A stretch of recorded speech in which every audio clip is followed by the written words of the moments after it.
Yeah. So Okay. my name is Michael Naparsik, and as your Zoom host today, it's my great pleasure to welcome everybody to the Global Daoist Studies Forum's May event, New Books in Daoist Studies. The Global Daoist Studies Forum is a new, recent, and collaborative initiative to uh, engender and foster a truly global conversation community around the study of Taoism, at the same time also raise the profile of Taoist studies through things like these kinds of events, which we've been putting on every 2 months or so. This is the third event that we have done. And so please, thank you so much for being here. Look forward to this event, but also keep your eye open for the next one in a couple of months.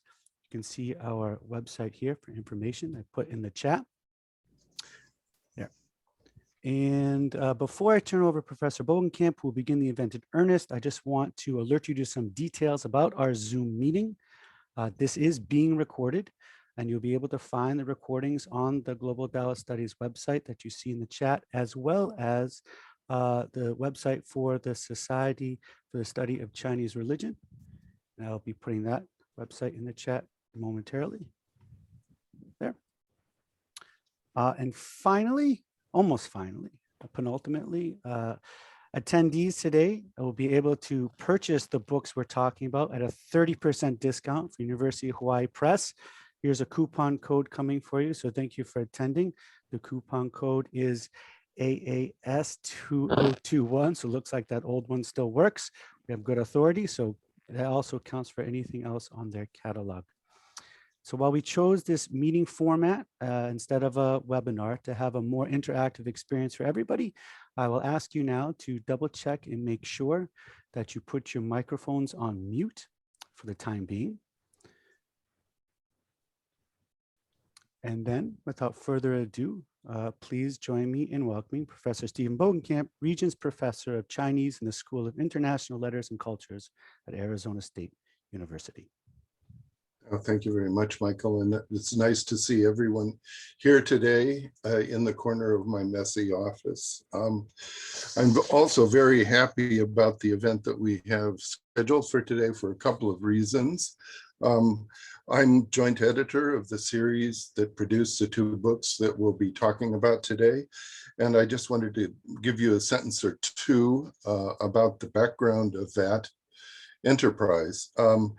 It was a series on Taoism concocted by Wai Tim of the Chinese University of Hong Kong and myself as a way to try to do a couple of different things. For one thing, to give a boost to Taoist studies by adding another series of books.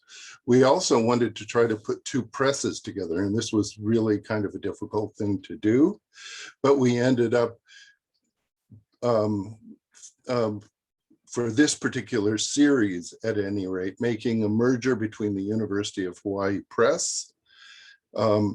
It was Pat Crosby at the time who we started negotiating with, and now Stephanie Chun is the editor who's in charge of the series there, and the Chinese University Press in Hong Kong. And hopefully this will also position Taoist studies books in a place where once China opens up more for outside books, which hopefully will come someday, this would be a place, Hong Kong would be a place where they might turn for to look for volumes. The first book in the series was done by Dominic Stiavu, The Writ of the Three Sovereigns, which is not part of our discussion today, but I wanted to give a shout out for that book. And there'll be future volumes coming from, well, the next one in line, I believe, is Vincent Gousser. And some of the people in this room, I'm hoping will also contribute to the series. It looks to be doing well and is vital, and the 2 presses are working well together, so I'm very happy about that. So let's get started then. Our first author, Dominic Stiavu, will interview our second Dominique is Associate Professor of the Department of East Asian Languages and Cultural Studies and the Department of Religious Studies. Like me, he unwisely holds a joint appointment, apparently, at the University of California, Santa Barbara. So Dominic, if you'll take it from here. Yeah, thank you for the introduction, Steve, and thank you everyone for being here today. I will also introduce the interviewees today. So Jonathan Pettit is Assistant Professor of Chinese Religions in the Department of Religion at the University of Hawaii at Manoa. And Zhang Xiaoran is Associate Professor in the Department of Religious Studies at Furen University in Taipei, Taiwan. And not that long ago, in last year, at the end of last year, I believe, they published this marvelous book here entitled A Library of Clouds, the Scripture of the Immaculate Numen and the Rewriting of Daoist Texts. I have come to know this book very well. I read it through and through, safe to say a number of times. But instead of me introducing the book, I think I will start off the interview by giving the authors, the co-authors, the opportunity to introduce the book. So maybe, yeah, we can start off by having one of you say a few words about it and what the scope was. Sure, I can start things off. Yeah, this book was born in a cafe, right?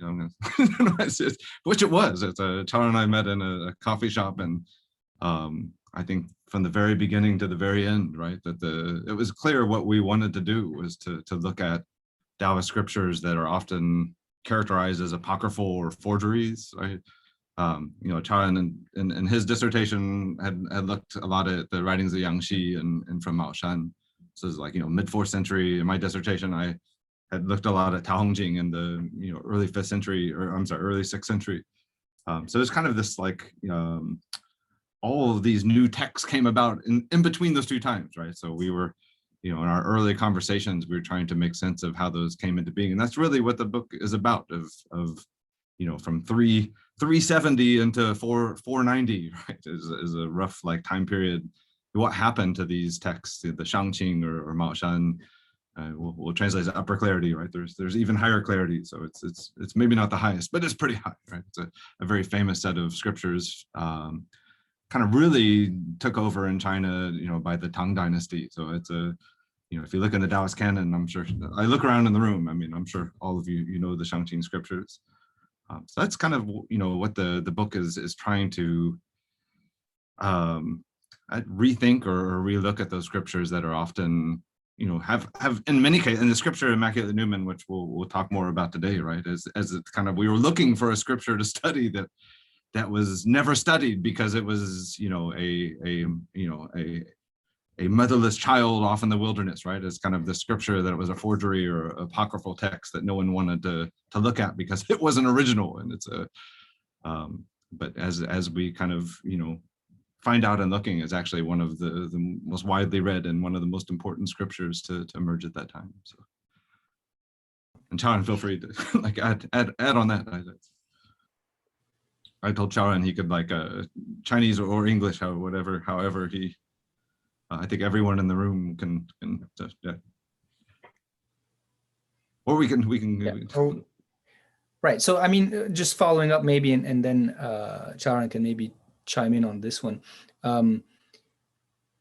There's already a fair amount of work that's been done on Shangqing, and I'm wondering how you position yourselves vis-a-vis that work that's already out there. You obviously build on a lot of it, and I'd be curious to hear more about your inspirations or the shoulders on who you stood on, and how you differ from that. Also, what are you adding? What new directions did you go into, and how your study stands out? 谢谢。就是在我们做上清的研究以前，其实有蛮多人在关注上清的经典。那比较多集中是在360到370年这段时间所谓的上清的真经。对，那现在很多学者其实都是追随像陶弘景这样的一个道士，认为真经是比较有价值的，他们想要透过这些文献的考证，去找出这些经典，那去分析里面的一些思想跟宗教的实践的方式。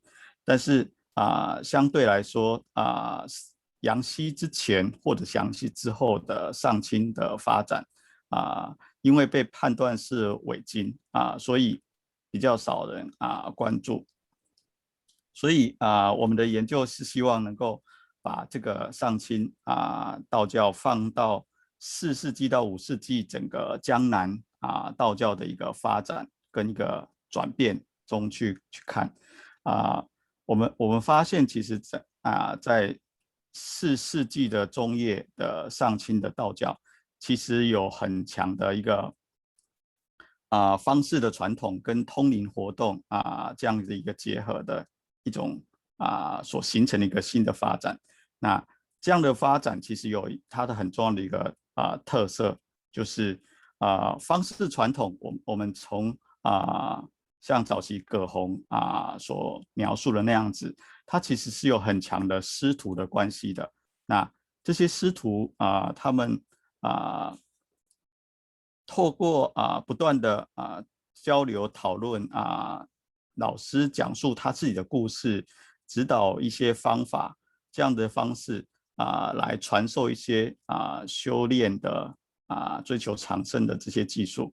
那只是上清的传统在这样的一个方式传统之下，它加入了一个通灵的是一种通灵的活动这些老师是一个神仙，已经成仙的一个老师，他透过通灵的过程，跟一个还在世的弟子透过问答，透过讲述老师的故事，或者是透过指出一些修行的方法的方式就是所谓的告传或者是诀的方式来推动这样的一个宗教的发展。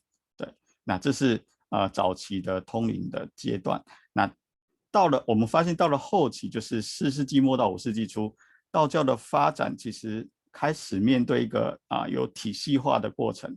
所以我们发现那时候的上清经的崇拜者他们开始改用一种方法，透过改写经典目录跟科仪戒律的改写的方式，要把一些方式的这些传统整合在一起所形成我们现在所谓的上清经的这样一个传统。那基本上我们的研究希望在过去的研究的基础上做这样的一个努力。对，谢谢。谢谢你。Well, one of the major themes, and in this overview also we kind of touched on it tangentially, but one of the major themes is the rewriting of Daoist scriptures, how they are rewritten in the book, and how is this process different from other scriptural traditions? If you can elaborate on that a bit.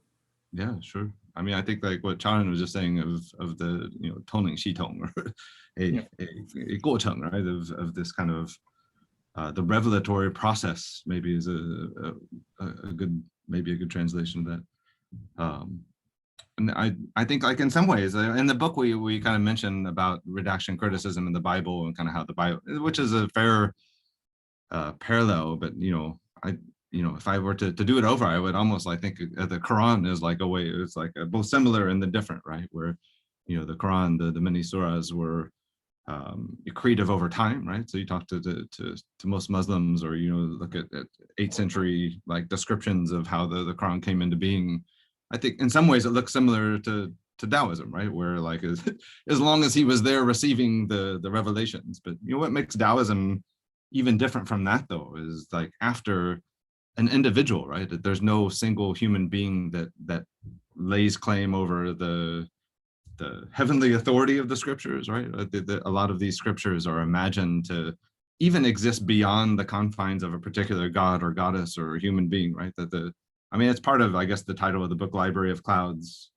I mean, this is built on other, Yunji, these kind of similar, but the idea is that you know, the scriptures themselves exist in the heavens, and the human ability to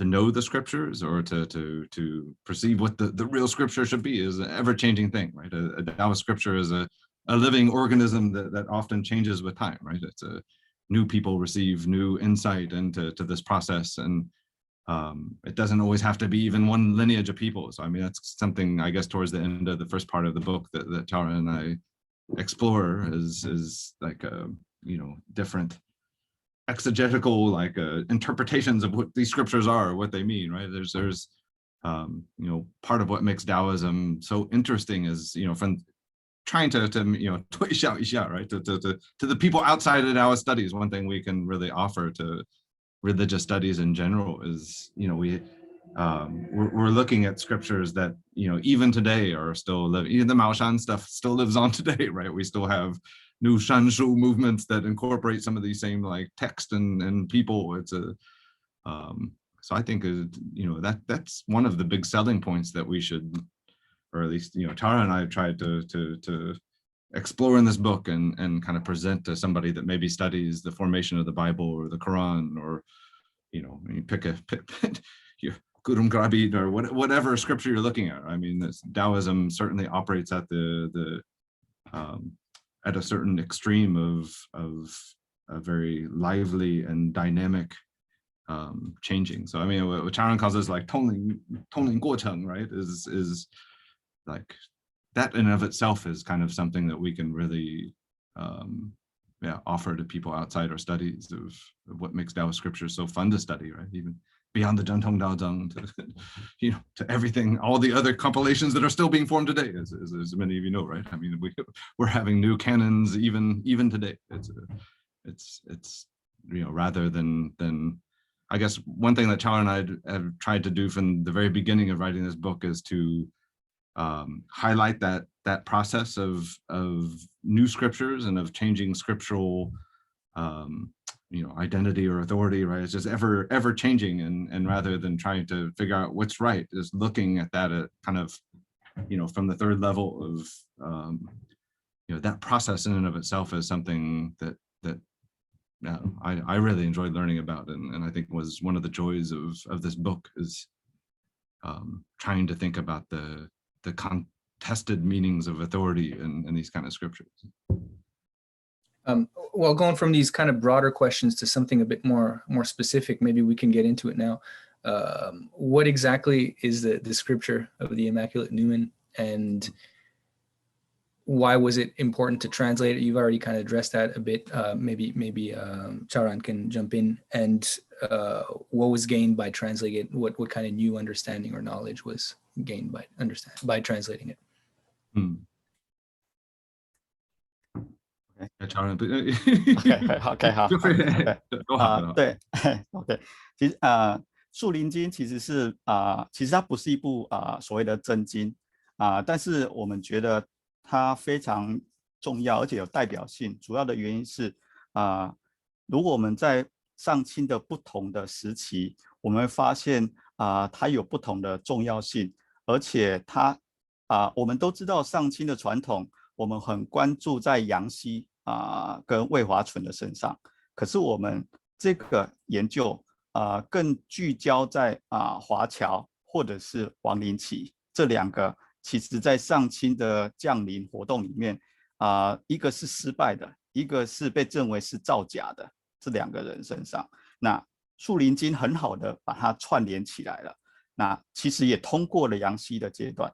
树林经其实在不同的阶段有不同的理解最早期的树林经就是在华侨的时代，它只有一个名字而已它跟华侨所接受到的三一的修炼方法是有关系的，但是它不是还没有经典出现华侨只知道有这样的一本书在天上他必须要完成他的三一的初步的修炼，他才能够透过冥想得到这本经书，所以它代表了上清的一种修行跟经典的一个概念，就是你必须要完成一个阶段的修行，你才能得到下一步的经典，而那部经典可能还在天上。对，所以早期的树林经有这样的一个概念，但是通理的过程里面，老师总是会引述到那一部经典的一个段落来教导，所以树林经的片段就慢慢的被流出来了。到了后期，王灵奇他要整合所有的上清经的时候，他用了善一所提出来的这个概念去发展所谓的三洞。那其中在树林经里面，我们几乎可以说就是像王灵奇这样的人，要整合上清的这样一个人物，他在树林经里面发展出他的整个神学的体系跟经典的框架。那他透过重新改写之前的树林经的片段，重新组合，然后提出了一个新的神学体系，来很好的阐述了上清经典的31卷经典的架构。而这个架构在当时其实被陶弘景批评的或陶弘景根本不接受这种东西但是我们从后来的奉道科界引史或者世纪民科的流行，可以知道它已经被上清的学者接受了。即便是后边念研究，虽然他知道这个是伪经，但是他一样采用了奉道科界引史。我们认为那套的书目其实是王灵奇这样的一个后期的上清的学者所做出来的一个作用。所以树林经其实很好的串联了上清的整个历史，然后又能够说明上清的经典在不同阶段改写重编，然后发展出其实我们现在唐以后的人对于上清的理解，更多是根据王灵奇的想法，而不是早期杨希的想法。对，谢谢。有意思，谢谢。Well, you know, obviously, I mean, this scripture is very important and very interesting, and it's the I'm trying to see if it's the majority of the book that actually constitutes the translation. Yes, but at the same time, there's also a very lengthy and in-depth study under the guise of an introduction. So it's like a very long introduction. I think it's about 80 pages or so. But still, the focus remains on the translation. And this is something that's interesting, I guess, to me and probably to a lot of other people. My book was not a translation. It was more like a topical analysis or a historical analysis. And that seems to be more or less the norm. So I'd like to hear your thoughts on why you went with a translation, or at least with a study and translation, but foregrounding the translation. What kind of, how does that work differ from a more traditional kind of monograph in which a certain topic is focused on? And how did, you know, going through the entire translation of the text from beginning to end and including that in your book, how did that impact your findings, and how is it likely to also impact the field of Daoist studies differently than just a monograph? Yeah, that's a great question. I mean, Dominic, I think of you know, your book and our book actually, like, you know, I think they cover a lot of the same intellectual ground of, you know, the fact that a lot of these texts are just later reimaginations or reproductions, right? Where so I think it already, like these kinds of texts, when you can decipher later texts, become very interesting, not because they're saying something new, but because they're re-saying something that's already been there, or kind of like rebuilding it or altering it. So I think, you know, one of the processes of translating is that you can't sweep anything under the rug, right?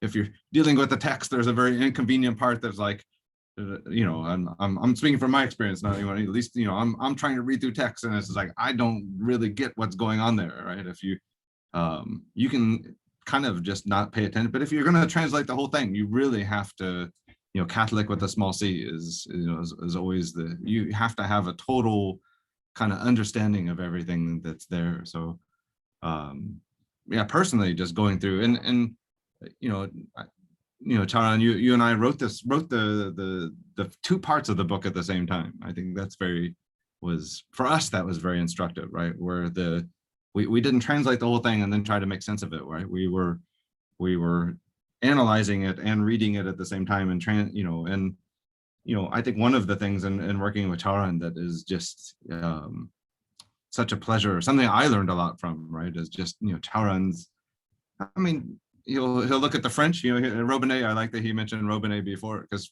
for us, that was kind of our Bible with the small b. I mean, we were, this whole process of writing this book was really engaging with a lot of her work, right? We're just like her insights to how this all fit together. And I think the process of translating is, we would come together and read over like passages, and Charan would from a very early time in the, like, oh, Robinet would understand it this way, it's they're looking at Japanese scholarship and English scholarship, and kind of, I think the process of translating really helped us to understand what had been written before, I guess, like trying to translate the text itself was a kind of intellectual process, because all the stuff is related to earlier stuff that happens in the Shangqing movement, right? So there's a rewriting or reprocessing. So translating, I think for us, and writing footnotes wasn't merely like, what is this? And like, oh, we're going to write a footnote. It's like, okay, this is, maybe Mugatani writes this here, Robinet writes it here, Strickmann writes it there. And it's like, for us, it became a real way to engage with the shoulders that we were standing on, as you mentioned before, Dominic, right? I mean, these were it became kind of a lively conversation between lots of different studies of trying to understand what the Shangqing was. And again, like every line, every word that you're doing is just like it kind of builds a total understanding of the text that, you wouldn't get if you were just simply like, oh, here are the parts, like, here's what this part says, here's what that part says. It's like I don't know, it requires a level of mastery that, just writing maybe an outline of what's in the scripture is much different than what's there. Charan, your experience. I think to Charan's credit, right, a lot of the words, I especially like when, we have words about like to pray, like, or to invocate, right? I mean, Charan was quite amazing in his understanding of the English, like he really mastered, no, he's shaking his head, but he knows it's true, right? He really can engage with in the English translation in such a lively way. So it was great fun. But please.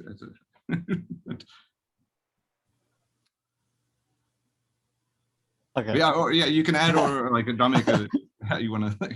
OK， 对，其实我觉得这个翻译蛮重要的，就是其实我刚开始在写我的论文的时候，我没有很完整的仔细读过《树林经》，但是为了要跟 Jonathan 一起做翻译，我其实要认真的读《树林经》的每一个字。其实《树林经》非常不好读，非常不好读，即便中文学者恐怕也会对它望之甚畏。所以，其实，在 Jonathan 翻译的过程里面，我认为我才真正读懂了，因为它被翻成英文以后更清楚了，更清楚。对，那我觉得对于西方的读者来说，有这样的一个翻译本是一件好事，才有办法读懂就是它在藏经非常重要。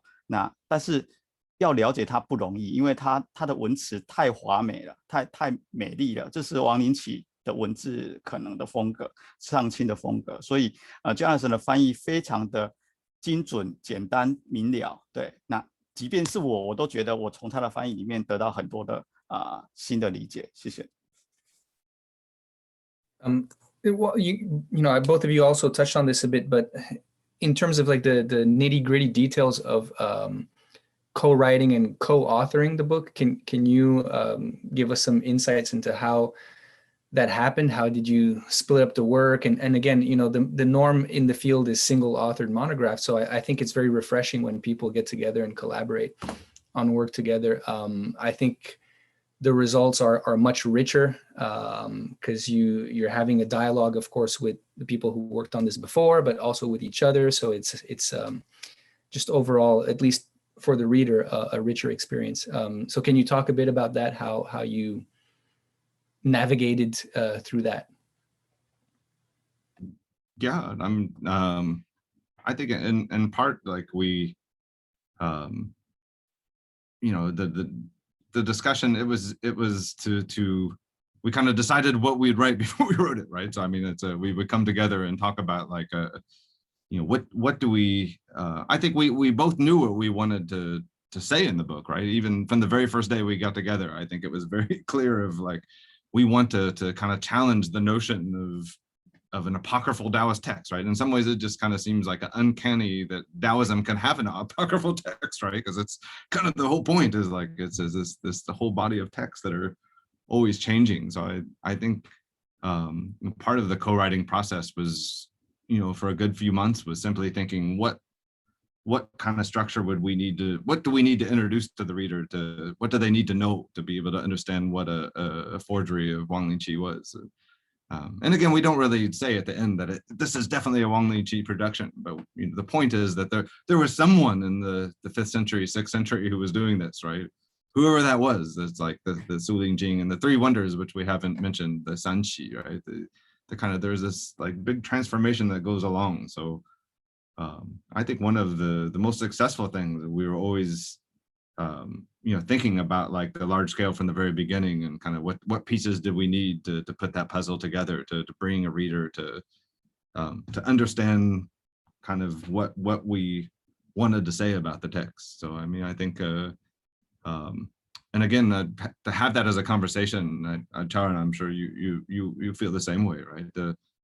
If you're by yourself, it's fine too. You know, I mean, I certainly like work by myself at the computer, but to have like a constant like a conversation with a with a real scholar that you respect and admire, right? And just kind of felt like it was bringing it to another level, right? It's almost like a, you know, the difference of college basketball to NBA basketball or something, right? It just it really felt that like you know, every time that we met was like a really important part of, you know, my life. So it's I think that it made it fun. So it made it always seemed like a good time, and I was learning, and if I was by myself, I'm sure I would have learned too, but it wouldn't have been as fun.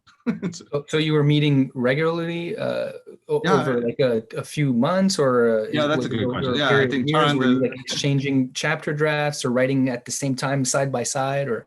That's, yeah, I think the first year, Charan, you can like probably have a better memory than me, but I think the first year I was in Taiwan at the time, and we lived like right around the corner from each other, so we just like, I don't know how many times we met each week, but maybe at least 3, you know, like, I mean, he was teaching at the time, so it was sometimes at his house, sometimes at a coffee shop, you know, where for a year, by the end of the first year, I think we had most of the structure was already there by the end of that time we were working together. And then after that, I was in the, you know, in the mainland and USA, and you know, and then at that point since we already kind of had written, we just would trade. And it was before Google Docs.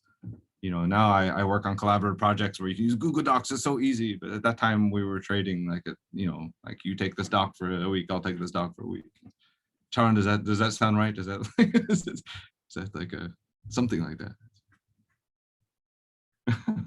Okay, we have just a bit of time left, and I'd actually like to ask you maybe 2 more quick questions. So very briefly, you know, you referred to one of the figures who you think might be responsible for editing this text or putting it together. How did these different editorial voices shape Shanqing Taoism for us, to understand what was that process and how does it contribute to our understanding of what Shanqing is? Yeah. John, you want to take the or it's, yeah, like please. All right. Or I mean, I can wrap it in with the other one. So then yeah, just put them in like we're near the end, like maybe just right. Like yeah. And connected to this, you know, you talk a lot about in your book about the scriptural process of going from revelation to hagiography to scripture, and then of course you have, you know, these heavy editorial input that shapes everything. So if you can explain this process, how it works, what the editor's role is in there, and how is this useful for us in order to understand Shangqing, but also other forms of Taoism. Sorry, I'm just like lumping everything together in the last few minutes.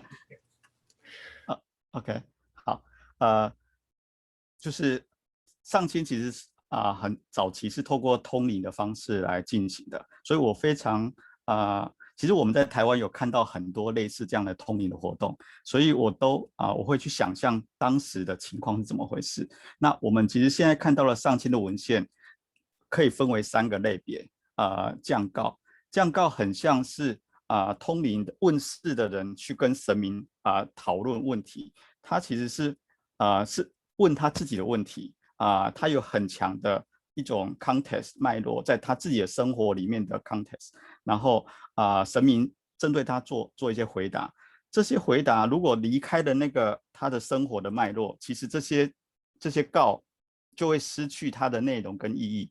陶弘景把它重新编辑在一起，就是想要恢复它整个它的脉络性。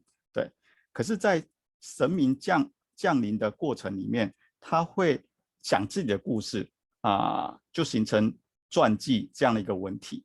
然后他是一个老师，说自己的故事来教导他的弟子，跟着他学习在他讲述他的故事的过程里面，也会插进去他用的方法。在济阳镇的内传里面就有提到他服的药方，他做冥想的方法是什么，这些方法也被记录在传记里面。所以上清的传记叫内传，就是它是一个内部流传的一个教材，那里面有方法在里面的。可是，在后来的编辑里面，这些方法被抽离了，就像他为了要流通，这些方法是秘密的，所以被抽离了。所以到后来，其实上清的发展到比较大的规模的时候，像陶弘景、像王灵奇，他们开始去整理这些告传跟经典，把它分开来了。对，那有些经典它只有段落，只有片段。可是像王灵奇这样子的人，他需要有一个完整的经典，他就必须把它补齐。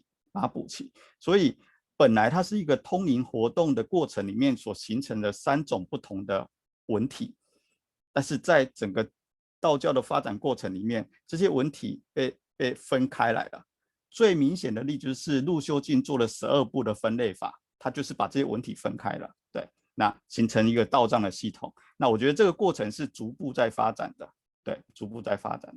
那这种不同文体的混杂情况，其实很容易帮助我们了解道教经典。道教经典就像我们在书里面，江老师很强调这一点。道教经典不是一个开放性的，它不是一个封闭的，所以它在不断阅读、重写、改写的过程，它不断的在像生物一样发展的。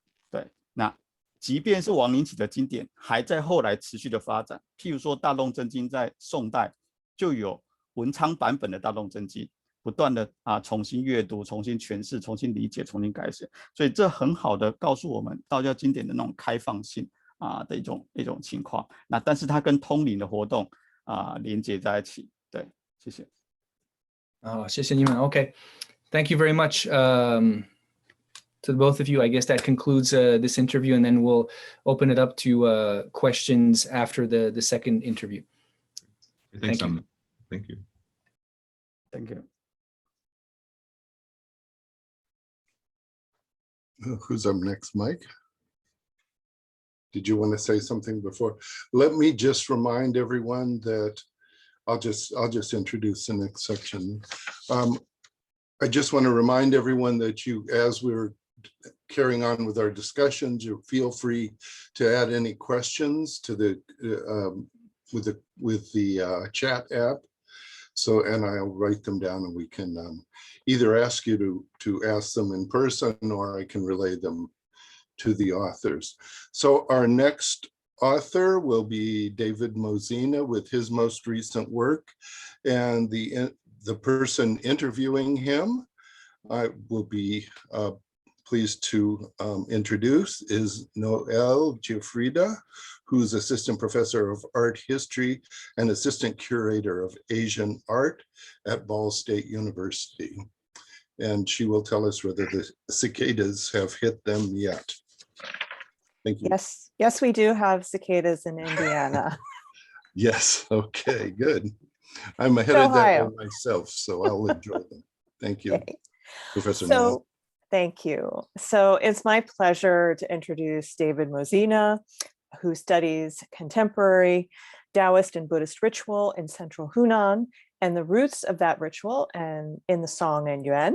He also studies late imperial ritual traditions, and his recent articles include Oaths and Curses in Divine Empyrean Practice from 2020 in the Journal of Chinese Religions, and also Living Redactions, the Salvationist Roots of Taoist Practice in Central Hunan, which appeared in the journal Taoism, Religion, History, and Society in 2019, which I imagine many of you are familiar with.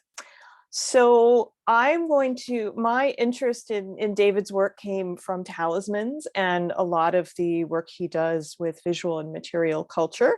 And so I was really thrilled to read this book, which is a wonderful read. It's filled with lots of great detail. So I'm going to just ask some very basic questions to get him talking about his very interesting work and his book. So this book, Nodding the Banner, Ritual and Relationship in Taoist Practice, is his first monograph. So my first question is, how did you come to work in Hunan, and how did those experiences lead to this book? Thank you, Noel. I assume everyone can see that? Yes. Okay, so thanks to the Global Taoist Studies Forum for having us, and to Noel especially for interviewing here. So this book, right? I want to speak especially to students perhaps in the room. I know there are many. That this book began with despair, real despair, like bone-crushing despair. I had just passed my general exams at Harvard under Michael Pewitt. I was working on the early period, and I confessed to him almost in tears that I hated the early period. I didn't hate it. I just didn't feel I had a feel for it. I just couldn't wrap my head around it. And I realized that that's because in the early period, everyone's building to create context, because context is so difficult to get. And I longed for sort of Chinese religion then that oozed context. And so Michael, in his typically enthusiastic way, as most of you know, said, well, why don't you study something contemporary then? And I had only read one book actually on Taoist things, which I had already started to be drawn to. It was John Lagerwey's Taoist Ritual and Chinese Society and in Chinese Society and History. So it's in a sort of intrepid way, I got on a plane and I felt the need to fly to Paris to see John Lagerwey. It's a kind of pilgrimage. So I did that. And I met with John. He was still in Paris, not in Hong Kong yet. And I spent an afternoon in his office. And he lit up with joy to hear my story, because he said, look, in Beijing, two French scholars have just gotten a Jiang Jingguo fellowship to study the ritual life of central Hunan. So at the time, in the Beijing bureau of the École Française d'Extrême Orient, or the AFAO, was Patrice Favre, and bureau chief at the time was Alana Rowe. Patrice had been collecting these statues that he had started to collect at first in Beijing, and then inside the statues, as James Robson has also worked on these statues and continues to, are embedded certificates of the consecration ritual that's actually used in the consecration or the Kai Guang ceremony of these statuettes. And so it tells exactly where they're from in glorious detail. And so Patrice had traced many of these statues to central Hunan province. So we started to make field trips there and collect more and more of them. And so the entire AFAO in Beijing was sort of reoriented to then handle or get into the material, the culture around these statues.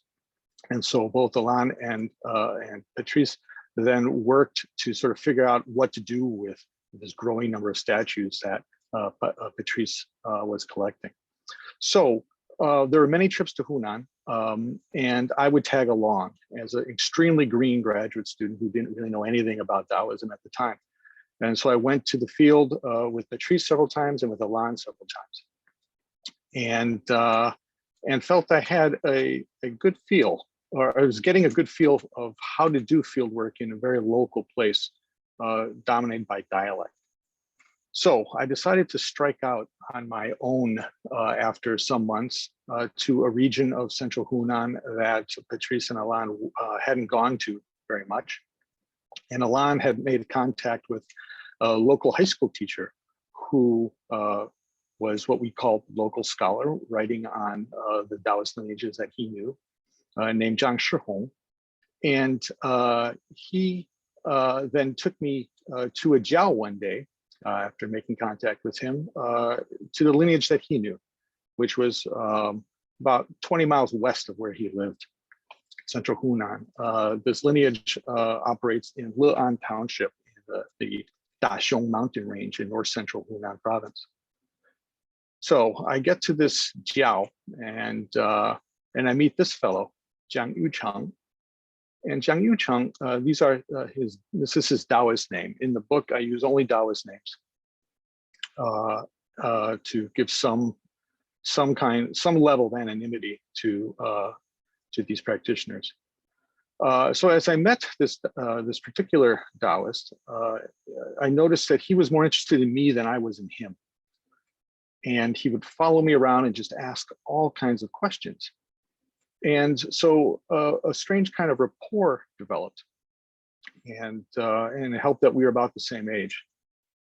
And he spoke better than normal Mandarin for the region. And after that afternoon, he invited me to an upcoming ordination that they were going to do in 3 months' time. And so I agreed, and I went to that ordination. That ordination then formed the foundation then of this book. After then, he and his lineage allowed me to live with them for sometimes months at a time and just shadow them. And they taught me how to read their manuscripts. They allowed me to film the rituals. They taught me, most importantly, they taught me the oral component, Code Chuan, the oral transmissions around the manuscripts, which are crucial and not typically written down. And they let me into their liturgical world. So after that, when I realized I was onto something, and I asked a friend of mine named Doug Cantor, who, let's see, I'll go back to this. Doug Cantor here was a photojournalist in Beijing at the time, and working for Washington Post, New York Times, and other outlets. And he came to the field with me several times and took the photography that drives the imagery of the book, including this, this cover photograph, which really encapsulates the entire story of the book once you read it. After that, I left China, and then I went to work with Paul Anderson, the one scholar in North America who I felt could help me sort of reread these rituals manuals as a kind of ritual theory. And that's what we did for a couple of years in Hawaii. So this book here, from that long kind of story beginning with despair, is really a contribution then to Daoist studies, of course, but more specifically to the sort of recent work being done in Hunan. So in addition to Patrice and Alain, there's work being done by Mark Molenbeld, Lu Yongsheng, Li Xinwu, James Robson, who's here tonight, and others. In a few months' time, Paul Katz will publish a monograph on Western Hunan, ethnic minorities there. Mariyama Hiroshi has done work also in the west of Hunan. So there's quite a critical mass of scholars now working in this region. So this book is meant to add to that. Okay. So that's the story. Wonderful story. So the title of your book, as we see here, is Nodding the Banner, which refers to a particular ritual called the Banner Rite to summon Celestial Lord Yin. Would you tell us more about this rite and your study of it? Yeah, so the Banner Rite to summon Sire Yin is crucial in any ordination. And as I said, as I mentioned, the first complete jiao I attended was this ordination. And I noticed, and I recognized rather quickly that the ordinand, or the apprentice seeking ordination, must perform this one ritual that lasts about 80 minutes. He must perform it satisfactorily on the first day of his ordination, or he can't be ordained. And so even without knowing much, before I had begun to study this complex, just looking at this ordination, I noticed how nervous and how anxious this ordinand was. Right? What is the banner right here, right? The banner that you see here is really inscribed. It's with a long talisman designed to summon the celestial Lord Yin Jiao, who's a martial deity to whom this particular lineage has a very special relationship. So Yin Jiao here, this is one of their ritual scrolls. They recognize other martial deities, but they consider other martial deities like Wang Lingguan here, who many of you will recognize, as sort of serving under the banner of Celestial Lord Yin Jiao. And Yin Jiao is the important one for this lineage. So these martial deities here are the exorcists in the ritual. So technically speaking, it's not the practitioner, the priest himself, who exercises or protects bodies and spaces from demonic attack causing illness, economic misfortune, social discord. It's the priest's ability to call upon these martial deities then and their spirit armies then to do the work. So a relationship with these martial deities is central then to the identity, the self-identity, right, of these Daoist priests. So hence the nervousness and the anxiety of this ordinand, right? If the ordinand performs the banner rite well, that first day of his own ordination jiao, right, then he can go on to be ordained. How will he know if he performs the banner rite well? Well, Yin Jiao will use the wind, right, after the banner has been produced and the talisman has been inscribed. It will be hoisted, as you see here. And Yin Jiao will then use the wind to knot the streamers cut into the banner. A knot indicates that Yin Jiao has recognized the ordinand as a legitimate heir of the ritual knowledge preserved by the lineage and expressed in the talismanic writing. Yin Jiao will respond when summoned by the ritual officiant, right, and provide exorcistic power to apotropaic and therapeutic rites. The budding priest's rituals will be efficacious. It all begins here with this response by this one martial deity nodding the banner. So our poor ordinand here had good reason to be nervous, right? He had dedicated 49 days, right, eating vegetarian, no sex, so sort of like a jai period, in which he memorized then this 80-minute long ritual, rather intricate. And it was clear to everyone that possibility or failure was a real possibility. So everyone was sort of on edge. So what drew me to this book, really, this particular book, was I was drawn to this anxiety that I felt in the ordinand and everyone around him. All right. How to explain this anxiety? On one hand, it's pretty straightforward, right? From a kind of social analysis, this is a public test of this young ordinand's liturgical powers, all right, for all the community to see. Does the banner knot or not? But I asked a further question in this book. And that question was, what in this ritual itself might account for the anxiety the ordinand felt that day?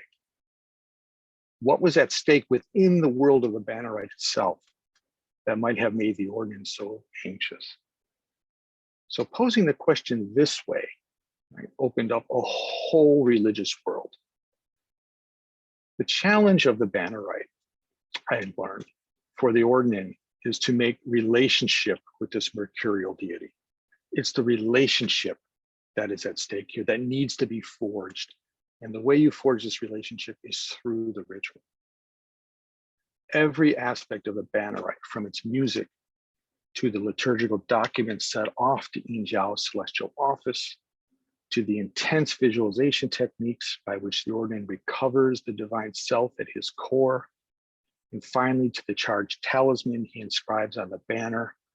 All of this is designed to show Yinjiao that the ordinand is a legitimate member of this lineage to which Yinjiao had long ago pledged his divine service.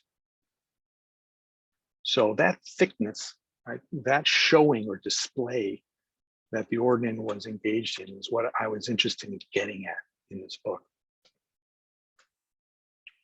So the banner rite then, right, is a site or a kind of a sphere within which these two, the ordinand and the martial deity, come together for the first time to see if they can make a bond. The banner rite is a ritual expression of the ordinand to Yinjiao, telling the god who the ordinand is. So it was incumbent upon the book then to sort of show who this ordinand is. So this ordinand named Chen Diwen, this is not his real name. So the book uses ethnography to tell the personal story of this ordinand. It shows how Chen Diwen here came to stand for ordination that day. Right? By doing that, it peers into the life of this particular apprentice. It gives us a good sense of the social and economic pressures on local Daoists in the early 21st century.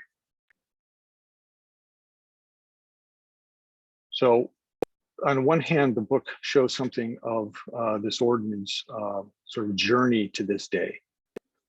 But the banner rite, within the world of the banner rite, the ordinand is also defined by his lineage. So it was sort of a goal of the book then to also then piece together the elusive local history of this particular lineage in Hunan. If anyone's ever worked then on local religion, doing local histories is exceedingly difficult. So this book did the best it could, right? And what it discovered is that it discovered some interesting things. That this lineage considers itself half Buddhist, half Taoist, Banhuo, Ban Dao. The Taoist traditions of practice are rooted in Zhengyi practices that made their way to north central China during the 15th century. And the book fleshes that out. The Buddhist tradition of funerary practice is rooted in the rites associated with the 12th century Chan monk Pu'an of northwest Jiangxi. Pu'an is said to have mastered exorcistic techniques and even to have studied Daoist thunder rituals. So Tam Wai Lun in Hong Kong has done really leading the way on work on Pu'an and his tradition. So the book sort of fleshes out then who this ordinand is, both in terms of his personal history and his lineage and its identity and something of its history. The other half then of the world of this banner rite is, of course, the deity, Yinjiao. So not only does the banner rite make known to the god who the ordinand is, the ordinand also displays that he knows who Yinjiao is. So the book traces the imagery and a narrative of Yinjiao maintained by the lineage all the way back then to the Southern Song and Yuan periods. So through textual historical analysis, the book shows that the image and story recognized today by this lineage, maintained by them through the generations, draw deeply on a late Southern Song or early Yuan hagiography, and draw deeply on certain liturgical movements such as the Heart of Heaven, Tianqin Zhangfa, Fengdu traditions, and Divine Empyrean traditions, Shanxiao, and a few others. So the book tries to then show who this deity has been. And echoes or strands of that history have made its way somehow today into north central Hunan to this particular lineage that we're looking at. So by looking deeply into the histories of the two main players in the banner rite, the ordinand and the martial deity, right? The book is able to show how those histories are woven into the banner rite itself. The ordinand uses the symbolic language of the ritual to convince Yin Zhao to form a personal bond with him precisely because the ordinand knows the deity's history, knows who the deity is, and can show the deity who he is.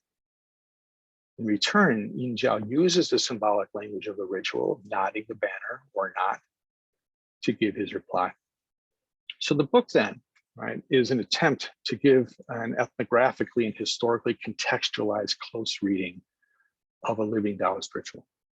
That's really sort of what it is, right? It's not a history of the ritual as much as historical work to help make sense of how the ritual works now.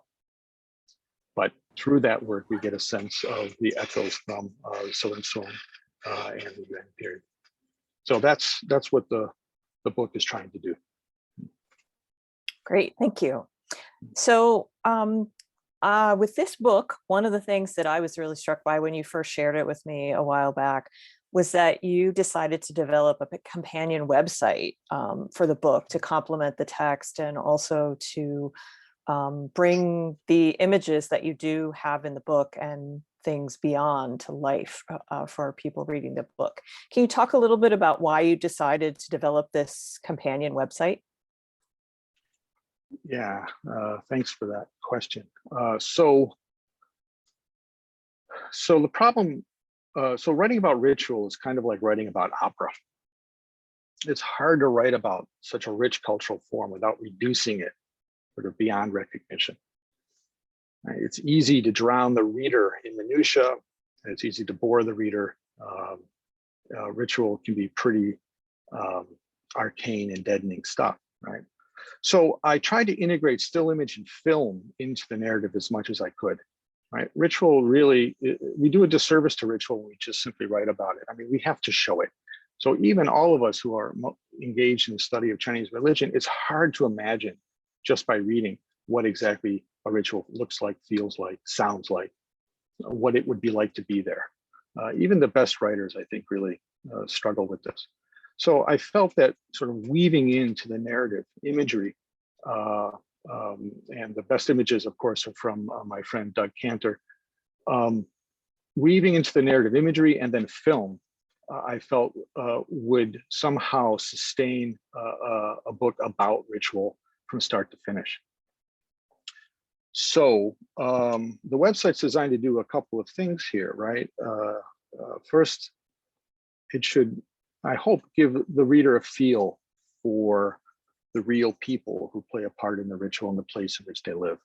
Again, it's hard to imagine, even those of us who are Chinese from urban centers, it's really quite hard to imagine what an impoverished place like North Central Hunan in the Daoist Mountains, what life is like. And I think the imagery helps in doing that. And second, the imagery and the film especially should help bring the reader through the really nitty-gritty of crucial ritual moments. So I really appreciate what Chaoran and Jonathan was saying about translation, translating a text. This same holds for ritual. How do you translate a ritual, right?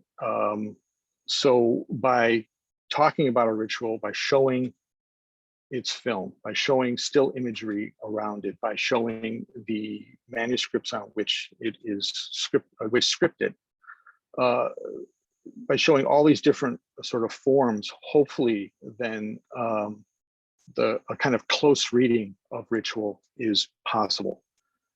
So much meaning is packed into just a few seconds of ritual performance that, you know, on its own, a written account of it just struggles to capture all of what's going on. So the website is meant to sort of be read as part of the text, you know, so not as a standalone thing, although it can certainly be used that way. And I encourage everyone to use it for teaching. So that was the idea behind the website. Great, thank you. I know I'm going to be using it, some of the videos in my teaching coming up. So I have one last question. It's kind of a general one. a lot of the people on today are fellow Daoist studies people. Some people are more tangentially related to Taoism. So can you say a few words about what you hope readers both within and beyond the field of Daoist studies will learn and understand by reading your book? So what's the takeaway? Yeah. So I think there's at least a couple of takeaways I hope come through. The first is a sort of methodological takeaway for those of us in Taoist studies. Perhaps this might be useful for Buddhist studies, I'm not sure. But the book really offers an alternative way to integrate ethnography, history, and close reading of ritual performance. So it reads different from classic studies of ritual, like those from Christopher Schipper, or John Lagerwey, others. Those studies tend to give overviews of large swaths of ritual repertoires. And this book tries to show that much of the religious world in which a ritual lives can be opened up by drilling down into just a few moments of ritual life, and then contextualizing those moments in thick social, historical, and cosmological frames. So by focusing on just one lineage and just one ritual within a rather wide repertoire, and even within that ritual, just moments, because a full accounting of this ritual would take volumes of text. That's how rich the material is. So just focusing on those moments and trying to contextualize them socially, historically, cosmologically, then I think is not something that I've seen before in our field. And this book is a kind of experiment to see if it would work, and to see what it would yield. And what it yielded was a kind of sense for a whole religious world that's vibrant and precarious. The ritual isn't taken for granted. Much of our received scholarship sort of assumes that's the case. You know, if you know the ritual, if you perform it well, if you are sincere about it, yeah, it should work, right? And here we see at the forefront anxiety around the possibility of failure. And I think that's what this methodological approach sort of brought to the fore. The second takeaway is theoretical. And I'd be curious to sort of hear if this affects any of us in Daoist studies, but I was really thinking more generally of scholars in comparative religion interested in ritual. The move that's performed in the book is really away from looking at ritual solely as a language or a symbol system, in which an analysis of the grammar syntax of ritual takes precedent. In those types of analyses, right, the players of the ritual, in this case, both human and divine, sort of melt away. What's important in those analyses is what you do when, the order of it, the shape of it, the structure of the ritual. So this is a fine approach, right? But this book goes at it a little differently, right? This book is an attempt to see ritual more, I think, as the banner rite itself sees ritual, which is as a mode of communication in which players or subjects, right? In this case, both human, the ordinate, and divine, the martial deity, those subjects participate in the ritual in order to communicate with each other by means of that liturgical language. So the focus is shifting then from looking at ritual as language devoid of players or subjects towards looking at ritual as a kind of symbolic language in that subjects use to the best of their abilities, right, to then communicate with one another, which again opens up the possibility of failure. So the study is really an attempt then, it's a kind of response to these more structuralist approaches to ritual that have dominated the 20th century in religious studies and anthropology. This is an attempt to reclaim the subjects who participate in the ritual. They're a part of it. Right? We can't sort of explain them away or ignore them. And if we do that, then we see that ritual accounts then for its own precarity in ways that I at least found fascinating. I hope that fascination comes through the text for the audience. So wonderful. Thank you so much. And that not or not, that's a good one. All right, so that wraps up my discussion with David. We have time for questions from the audience, and don't forget about that 30% discount code in the chat, AAS 2020, if you're interested in getting your own copy of these books. Thank you very much. We actually have time for questions from all three authors. So I don't have any in the chat yet. If someone would either like to raise their hand or maybe just speak up. We have a lot of potentially interesting perspectives to hear from in this room, and it would be a good idea to make your voice heard.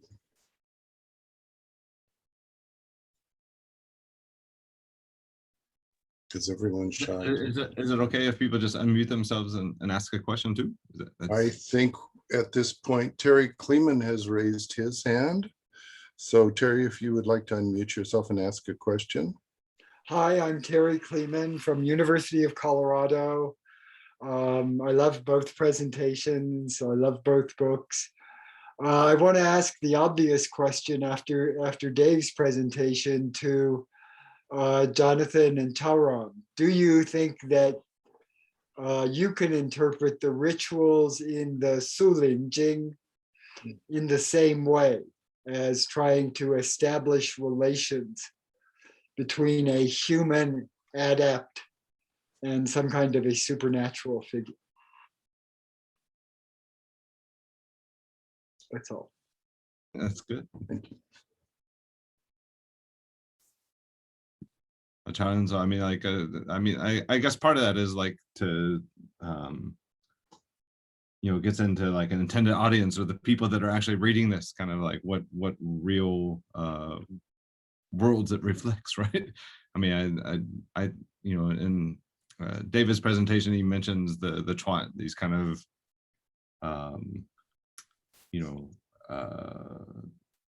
submerged dialogue about like the ritual lives of what's going on that isn't written on paper, right? Not everything that's happening in a ritual is written down, and often a scripture can just be the mechanism to get that. So I mean, in that sense, I don't think that we can, like, there's a Suling Jing, like a scripture of the immaculate Newman community that we're going to get out and kind of penetrate it at such a deep level, right? But one of the points of the Suling Jing, as I understand it, is that you can become a perfected rather than just a transcendent. Yeah. So can you say that it's entering into the community of perfected, perhaps, or something like that? Yeah, I mean, Chan, certainly at the end of the scripture, right? I mean, the whole kind of latter part of the scripture does something like that, right? Where it's not the first of its kind, but it's kind of, you know, those rules or regulations that surround that process, right? It's like you can become this genuine, right? You can become a true or realized or perfected being. But part of the Suling Jing's, like, part of the technology is developing as a very like rules and regulations around how that works, right? It's you can't just do it willy-nilly. You there's a whole, sometimes it's gendered, right? Even like along male or female, or your you know, from your master, right? It's not something that you can, you know, at least the early the Shangxing stuff, right? It's like Xumi is already a perfected being. He's already like entered into this new stratosphere of identity. But for the Suling Jing, right? It's yeah, it's definitely trying to put in place systematize that process, right? So yeah, anybody can do that, of course, but it's like you have to like pass through these, like, you know, 3 levels of hoops and understanding to get there, and kind of making a more ambiguous or not ambiguous, but just a more generalized view of becoming a Taoist God. Chan, do you want to add to that? Is it?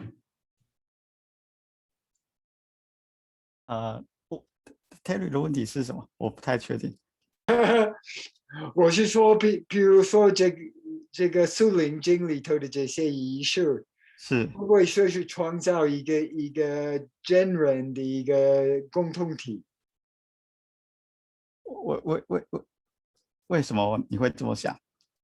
因为 David 刚说他的 rituals 主要是来建立一个这个道士跟一个神之间的一个关联。嗯哼。那你的这些经典里头，你这些仪式里头，是不是有同样的一个作用？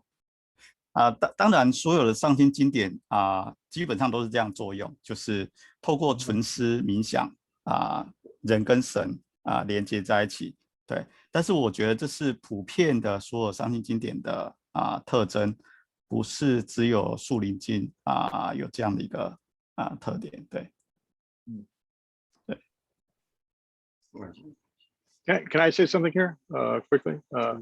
So yeah, I mean, I think Terry's question raises an important issue. Like, it's a big tradition, and I think we have to be careful. Then it's very easy for us to sort of essentialize, one ritual sort of theory, translating very easily then to other times and places. I think there's lots of ritual theories going on. And this is what's going on, I think, in this ritual. In other works and articles I put out recently, I traced a lot of this thinking to Shanxiao movements in the Southern Song. But there's so much we don't know, and there's just so much going on that I think there's multiple sort of notions of what ritual's doing. And I think that's the sort of attitude that I think Terry's question really raises for us, which is important.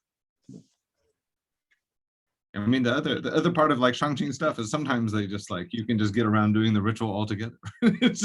there are ways out throughout the text as well. So it's like one text in and of itself, like, I don't know, provides multiple trajectories depending on the person that's reading it as well, right? There's not like only one, like you're reading the text or performing these rituals. There's only one outcome that's possible. It's the text provides lots of paths, as it were. Okay. If I could move on to the next question. I have in line Professor Liushun and Gil Raz, but I'd like to read a question from Michael Stanley Baker, who's on the train in Singapore where he's not supposed to talk, which must be very difficult for Michael. And his question is for Jonathan and Chaoran, I think. It's bringing together the feng shui, the mediums, and Daoist ritual. What kind of apologetics do you see being used? What kind of relationships to the body do you see in this text that reflect these translations between the three different stages of the Suling Jing that you mentioned?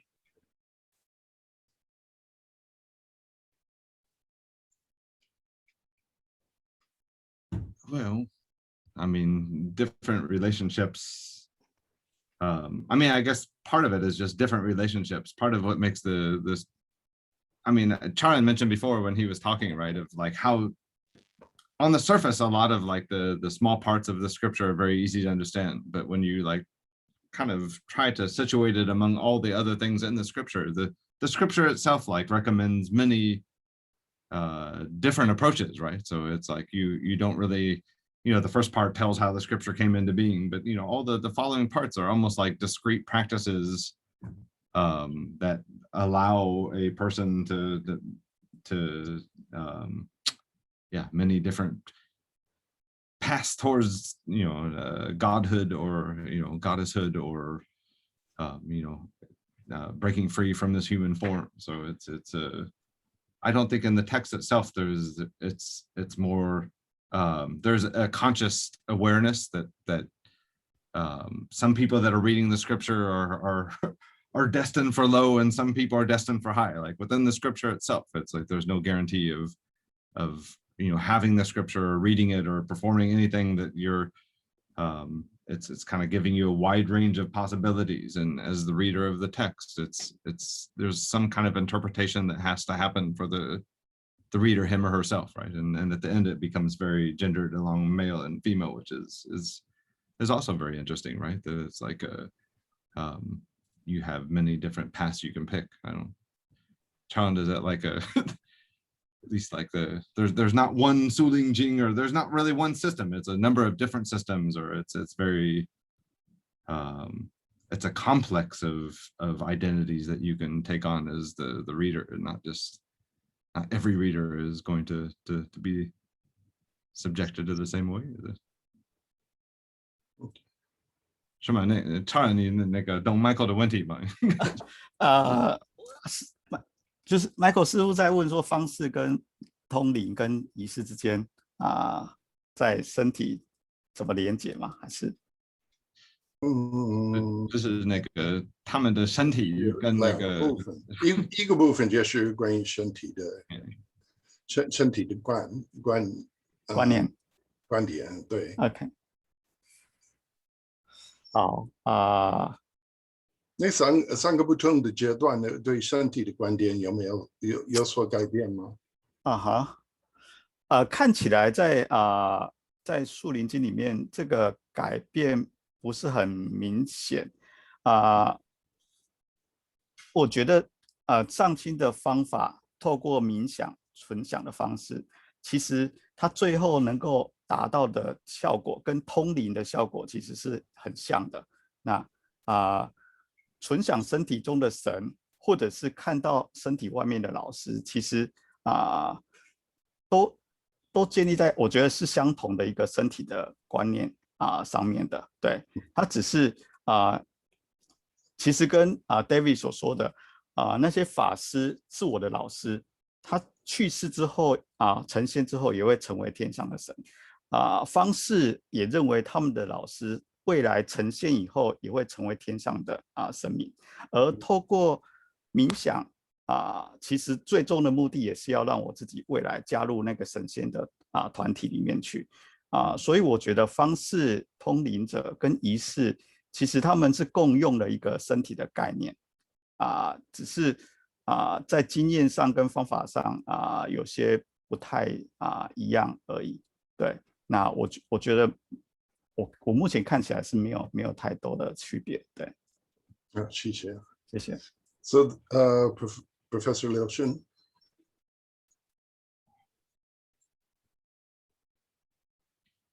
My question actually might take a discussion away. Actually, I'm inspired by both presentations today, and I haven't read the book yet, but I'm very, very intrigued, especially by David's book. And so it's on both books are on my ordering list already. I was struck, though, inspired, as a matter of fact, by David's effort to place in the center, maybe back in the center of ritual study, the subjectivity of these ordinands, these ritualists, I mean, to be or in the future, because his discussion and response to the question asked early on about the anxieties each of these ordinands felt on the eve of being ordained, and actually this banner nodding rites and all that. It reminded my own sort of very preliminary field work with the Xinhua Daoist. These are migrant Daoists in Wuhan. And each of the individual, I mean, in addition to being anxious about the outcome of this rite, and they were also in competition as well. I remember this is a Daoist by the name of Luo, based in Hankou. Went back to Yushu Gong in Tsinghua. This is where Chen Demei and also Patrice and maybe David knows as well.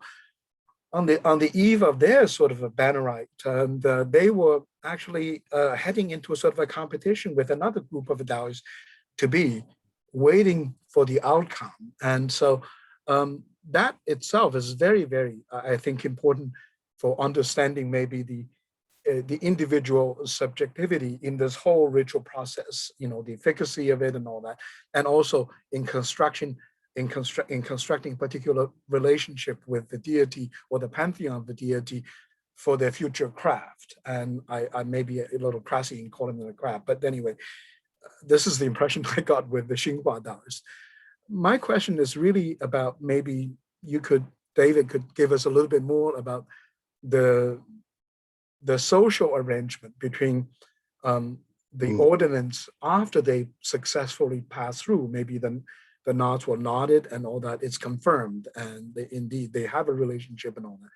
What are the arrangement between their masters and themselves? I mean, their own sort of, you can call it the liturgical team or band or tan. What is the relationship nowadays in what you study, in the area that you focus on, the Daoist Mountains? Maybe that's just a very general question for some more clarification, because I haven't read the book yet and I haven't had a chance yet. So thank you. So what the question is, the relationship between the lineages I'm studying and other lineages in the region, their competition, or no, with the master, and what is the, because I have in my mind the Hanko ritualist, and these are the Xinhua ritualists who, after the ordination, started their own sort of ritual gang or ritual team, and they began to make a living with it, of course. And I'm talking about the economy of it, really. And then there were ritual involved passing the rice, you know, the chosen. Actually, this is actually literally lacerated rice. I mean, the master eat and then put in the bowl of the disciple and all that. And it's an arrangement, economic and all that. In the Xinhua case, in the Hanko case, the master was at home in Xinhua, so there was not competition. But in the Hanko, there were also ordination held in Hanko as well, where there were some kind of arrangement that, you know, in terms of the territories, they divide amongst themselves. And I know this question takes away the discussion on building the sacred connections and also, but it's just a curiosity about the social aspect of the ritual as well, the economic. So I appreciate that, because I came to really appreciate real social historians in this project. So I hear two questions here. One is, what's really the relationship between this bannerate ritual, which is on the first day of a typically 3-day ordination jiao, and sort of the rest of it. And that is on the third day, if all goes well, right? If the nodder is banded, if the banner is knotted, then on the third day, then ordination rituals, much like as I think very similar to what you've seen in Hanko, right? Where a transmission master dusher will pass on then through some kind of symbolic language, eating together, sometimes chewing the same amount of rice and giving it to his deeds. All of that is going on on the third day. And so I wrote about this actually in an article years ago, 2010 already, in Cahiers d'Extrême is an article about that last day of an ordination. So the point I'm trying to make here is that this bannerate is a prerequisite for that to happen. All right, and I don't go into the book because then the book would be too long and the editors would not be happy. So that's, I think, one question. The other question is this competition question, right, which is fascinating. And this is where those of us interested in talismans, I think this is an interesting way to think about talismans in terms of competition. So when I first started working with this particular lineage, I would notice that at large jiao, they would write out, of course, talismans for all of the participants from, you know, the many hamlets from around who would come, hundreds, and disperse them on the final day. And then there would be people basically mimicking, you know, laymen mimicking sort of the talismanic writing, which I assumed they were going to try to use and make some money from. And so I asked my best informant, this Jiang Yucheng that you've met. I said, well, aren't you concerned? And he said, well, no. and the reason he gave, so it's an interesting way to answer this question, to think about us as scholars, how we respond to this.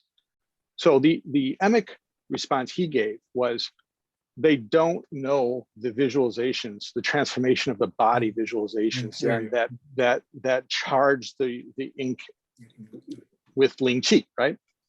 And so a whole chapter of the book there that I write about is exactly how our ordinance then goes about that. And so he wasn't concerned. But then from an etic point of view, from a sort of scholar, outsider's point of view, then I think the reason why he wasn't that concerned is because his lineage, I found, and it was dominated by two clans that have been intermarrying for at least 150 years, or at least 100 years, and that have been dominating this region that I work in, this sort of really just a collection of valleys, for almost 200 years. And they're so established that they just don't worry. But I wonder if there were more competition around, right? If there were other Tan or lineages impinging on their territory, I imagine they would be far more concerned. So again, I think it's just the vagaries of really local religion and the study of really local religion, that it's really local. So your question's well taken. Yeah. Thank you. Professor Gil Raz. Hi, Gil Raz, Dartmouth College. My question is sort of for both or three authors for both books. And again, just like Terry, I love both books and I've read them and I'll be reading them again many times. And I want to start with what Dave said at the end, where and this is kind of the opposite of Liu Xun's question, perhaps, where you sort of challenge the way most ritual studies is done, which is, it's a structural or utilitarian, whatever it is. It kind of divorces the subjectivity of the people in the ritual. But I'm more interested not in the human partner of the subject, but in the other partner who is critical for this whole conversation to occur. And it seems to me that that's also the case in the production of the texts of the Shangqing scriptures and many other Daoist scriptures. I mean, it begins, as Charan says, with Tongling, with some medium. So there has to be someone channeling into the mediums. There is this other subject, this other agent. And most, modern religious studies, which has managed to throw off its kind of Protestant, if it's thrown off its kind of Protestant background, to become super secular, in which there is no place for subjectivity outside the human sphere. And I think both of your books really take very seriously the fact that there is other subject at work. There's agency that's clearly non-human agency that is critical to understand either the efficacy of the rituals or the production of these texts before they go to the editors. And even in the ongoing editorial process, there's still revelations going on that kind of keeps, steering the text in particular directions. So I'm wondering how both of you or all three of you think about how your books can maybe help us rethink how to do the response to more Western style, very secular or kind of Protestant types of religious studies theories. Jonathan, Charan.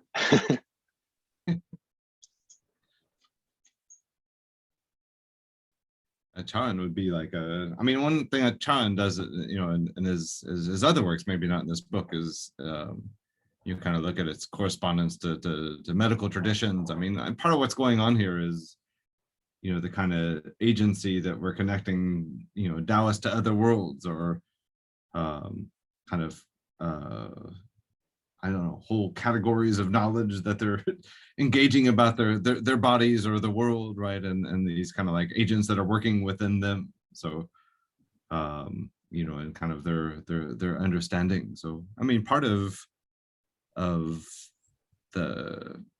what both of these studies offer, I think, in some ways, is trying to,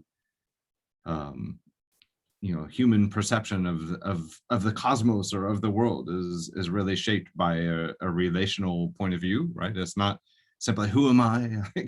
If you mean by Protestant, Gil, I'm thinking of like, Protestant, like I'm really important, right? Or there's this like, like a Weber like Protestant ethic,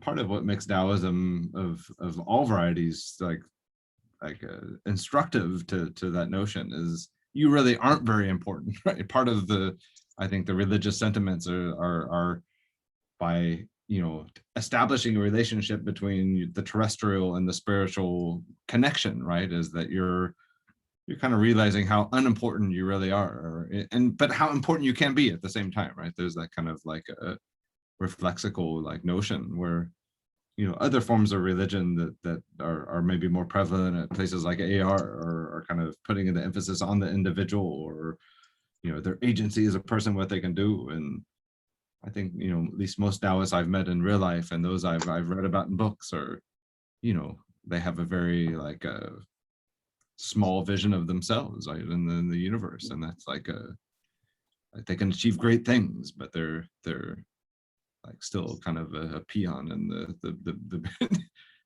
I mean, like when I was listening to Dave, you talking of this the initiate and that kind of pressure. I think a lot of that pressure is just that, right? Is like can I pass, or can I like get through that? Is kind of I don't know, a process of realizing that the world is much bigger than just this terrestrial Earth, right? The cosmos is very complex, and you as a human have to navigate those worlds.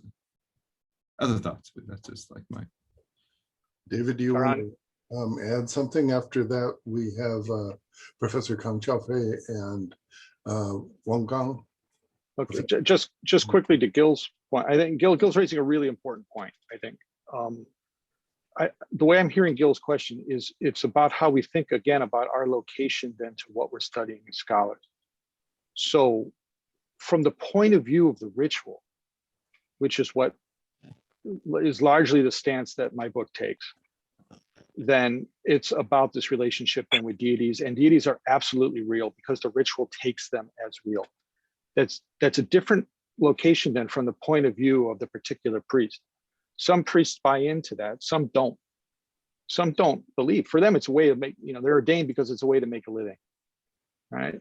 But some really believe, right? And so those are two different locations for scholars. And yet a third, I think, again, to echo like Liu Xun's question, we can then talk about other sort of social forces.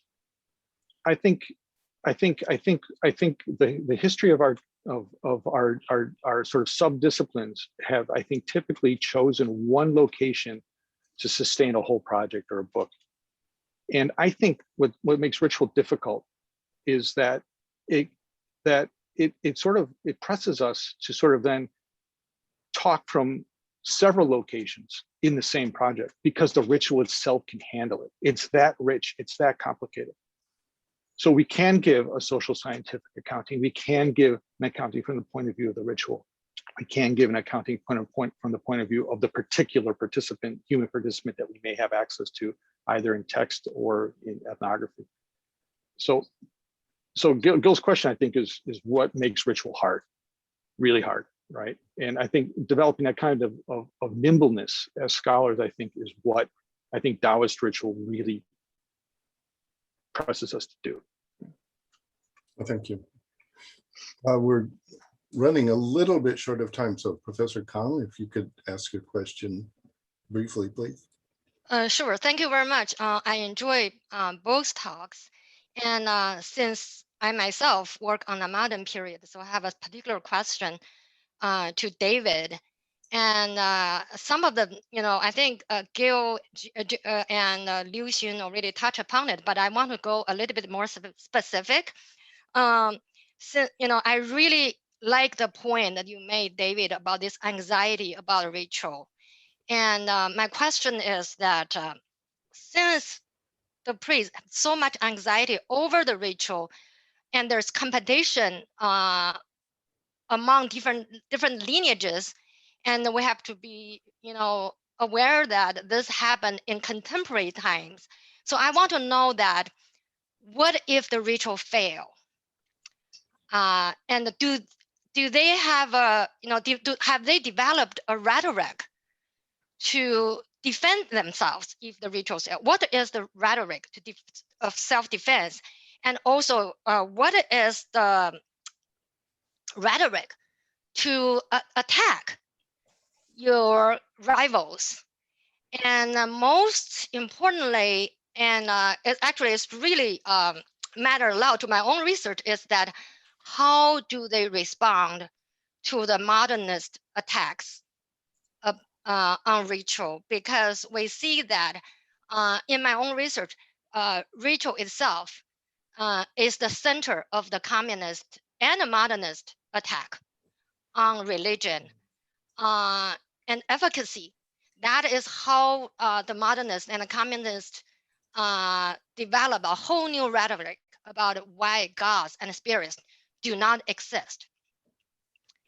And, Okay. and that made the mediums and the priests very vulnerable on this. And that's how they sell their modernist rhetoric. So I just want to know that how your priest position themselves in this modern context. Okay, thank you for that, there's a lot here, so let me see if I can do this economically. Okay, so the ritual fails for an ordination, then it triggers a kind of debate. Some say, hey, you have to go and you have to master this for another 49 days. Some say that would be too expensive, especially because an ordination jiao is a huge expense because it's the ordinand and his family paying for it. So we can go on with the ordination, but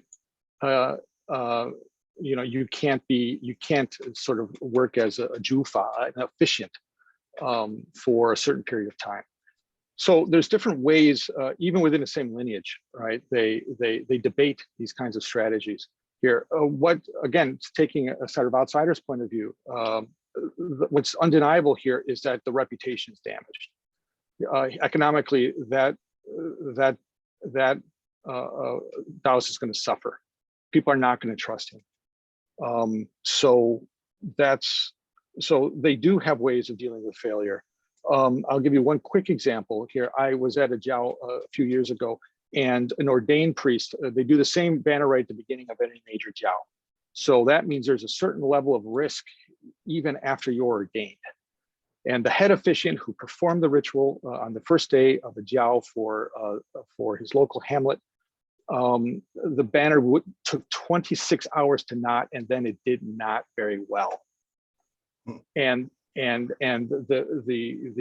patrons were angry, and they were humiliating then the Daoist and the whole lineage. And so they argued for about a half a day because the patrons didn't want to pay, and they were saying, and the Daoists were responding, this is offensive to the deities. And so they finally worked out an agreement where they would shorten the jiao, pay a little less, but do it anyway. But the head officiant was humiliated. And I have to follow up to sort of see how he's handled that. That level of nuance of strategy is attainable, but that's a good question. The rival question I can't really speak to, because again, these lineages don't feel a sense of competition. They're very established in this locale. The modernist question is huge. A modernist sort of attacks. I think that this lineage deals with it in at least two ways. One is to sort of argue that they have no conflict then with modernity. There is absolutely no conflict between their Daoist and Buddhist rituals with any modernist narrative coming from the government. We'll see if that gets pressed now or in the near future. The notion about efficacy, you're right. I mean, this is the flashpoint. So one way in which this lineage talks about efficacy is fascinating. So they say, if say you're hired then because some villager has a person in their household, maybe a child who is sick, ill, and they think it might be demonic, they might hire then one of these Daoists then to call on Yin Jiao and his minions then to do an exorcism. The way they explain it is, if the kid is still sick after the ritual, then the cause of the sickness was not demonic. It must be medical, go to a doctor. So I thought that's brilliant. That happens actually, I did a bit of research, that happens to be the exact same policy as the Roman Catholic Church and their exorcisms. So you have to do an exorcism to figure out what the cause is. The ritual is the etiology, which is fascinating. So. Thank you. We have one more question then from Professor Richard Wong. I'm sorry to interrupt, but as official timekeeper, we only have time for one last question. Thank you. We have time or no? We do, we but do just have one time. last one. Okay. Quick question. I have a question to David. David, I really like your book. I've learned a lot and have been inspired by your book. And in your book, you treat a lineage, and you in your response to Liu-Xun's question, you already touched upon that issue. So let me just give a quick question. Would you elaborate a little bit, because that's not the focus of your book? Would you please to elaborate a little more how your book shed light on the social history of the Daoist lineage and probably the Daoist ritual, because you talk about ritual. But I think here it's you use many sources. We can think about the social history here. That's my question. Okay, so quickly, yeah, like I struggle with the social history part, not being trained historian at all. So I'll just tell you what I did, right, and how I was thinking about it. So I just asked a simple question, you know, can I sort of trace this lineage? How far back can I go? Yeah. I started with their lineage poem. Yeah. And the lineage poem is 20 characters, so 20 generations. Yeah, yeah. Right. And then I noticed then Alana Ro edited with Chen Ai at Beijing Shifan Daxue, edited a collection, 2-volume collection then of reports by these local scholars, Yeah. all over central Hunan. And so I looked at what they had done, the scholars working in the Daxiong Mountains in north central Hunan, and they all share the same lineage poems as my Daoist. And so by looking at what these local scholars had found, I was able then to sort of trace back this particular lineage then through one of 6 subsidiary temples, then of course to the Yushu Gong in Xinhua. And that was about it. I couldn't flesh it out very much, right? Again, because this book isn't really a social history. Yeah. But I just wanted to sort of give a kind of bare bones sort of question of where does the Daoist lineage come from? And I did that mainly because the patriarch of the lineage, who was in his late 80s at the time, asked me to do it. He said, I asked him if I can do anything for him because they've done so much for me. And he asked me, can you find out where we're from? And so I did it for him. And that's all I can find. So it's a disappointing social history, I think, for social historians, but I think it's important for how the lineage functions liturgically. Yeah. That was the goal. Does that help? Yep. Thank you. Yeah. Great.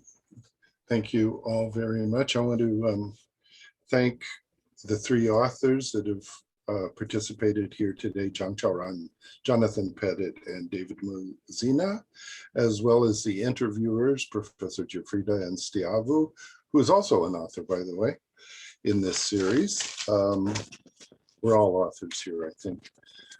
So I think it was a very lively and interesting discussion. And if you have any further questions, you're welcome to post them to me or on the website, I think. Is that so, Michael? Can we?